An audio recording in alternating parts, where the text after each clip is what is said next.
ముందు కంగ్రాచులేషన్స్ అండి. సినిమా అందరికీ కూడా ఒక్కరొకరు పేరున కూడా చెప్పలేం. అందరూ సినిమా బాగుంది. మీ డైరెక్టర్ గారితో కూడా చాలా మాట్లాడాం.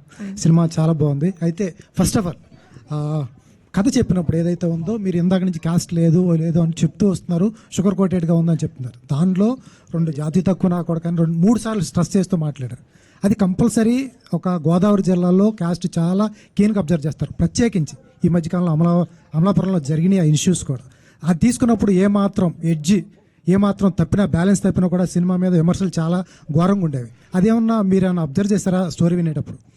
అది సేమ్ ఇప్పుడు జనాలు ఎలా అయితే దాన్ని కాన్సన్ట్రేట్ చేసి దాని మీద ఎత్తట్లేదో, నేను కూడా స్టోరీ విన్నప్పుడు నాకు అది రెలవెంట్గా అనిపించలేదు. ఎందుకంటే నా స్టోరీ దాని గురించి కాదు. అసలు చిన్నపిల్లగా ఉన్నప్పుడు మేము స్క్రీన్ మీద మామూలుగా జనాలు మాట్లాడుకునే బూతులు పెడితే సెన్సార్ అవుతుందని పెట్టలేదు, కానీ అలాగే మాట్లాడుకుంటారు. 18 years అప్పుడు వాళ్ళకి ఈగో హర్ట్ అయితే వాళ్ళు ఎవడైనా వచ్చి కొడితే వాడు బూతులే తిడతాడు.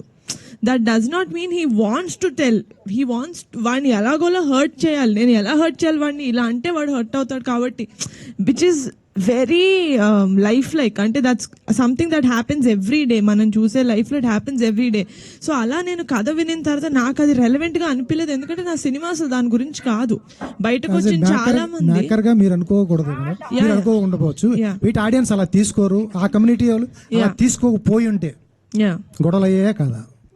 అయ్యేవేమో, కానీ సినిమా వాళ్ళకి ఎంత అయ్యేవేమో, ఇట్స్ ఆల్ హైపోథెటికల్. కానీ సినిమా చూసేటప్పుడు నేనైతే ఎలా విన్నాను as a creator, as a producer, నేను కథ ఎలా అయితే విని, ఎలా అయితే కథ ఇలాగే తీసుకుంటారు సినిమా అన్న కాన్ఫిడెన్స్ నేను ముందుకెళ్ళాను. ఆడియన్స్ కూడా అలాగే తీసుకుంటున్నారు కదా, విచ్ మీన్స్ వీ సక్సీడెడ్. చిన్న చిన్న ఇంపర్ఫెక్షన్స్ మీద, లేకపోతే చిన్న చిన్న ఇలా ఇప్పుడు మీరు అన్న వాటి మీద వాళ్ళు కాన్సన్ట్రేట్ చేయటం, ఎందుకంటే దట్స్ నాట్ ఇంపార్టెంట్. మా కథ is about friendship, the breakup of friendship and how the reuniting of friendship.